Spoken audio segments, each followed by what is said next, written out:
สวัสดีเพื่อนๆเนาะมื้อนี้สิมารีวิวต้นดอกไม้ให้เบิ่งพี่น้องดอกไม้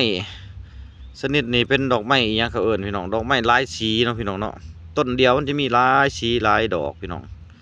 เนาะบ่คือกันนะพี่น้องสีม่วงสีขาวอ่า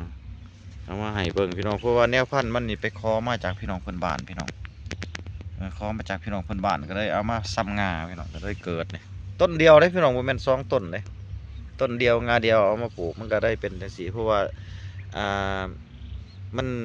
ธรรมชาติของเพิ่นนะพี่น้องเนาะดอกเพิ่นจะเป็นดอกสีขาวสีม่วงสีหยังไปจังซี่ดอกเพิ่นจะมีกลิ่นหอมเลยพี่น้องหอมเหมือนกันกับดอกดันทมดอกจำปาลาวเนาะ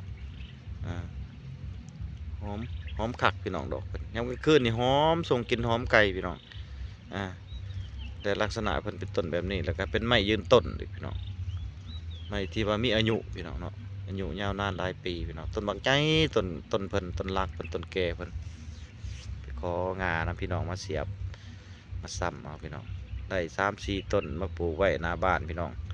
เนาะประดับประดาพี่น้องเพื่อเบิ่งส้มนี่แหละพี่น้องเพื่อผ่อนคลายสิได้พี่น้องตามพิธีบ้านนอกบ้านนาเฮาเอาพี่น้องเลยคลิปนี้ก็สิมีเท่านี้มาฝากเด้อขอใจได้พี่น้องเลยFC ท่านผู้ชมเฮาที่เข้ามาติดตามเยี่ยมชมมาแล้วขอบใจพี่น้องเลย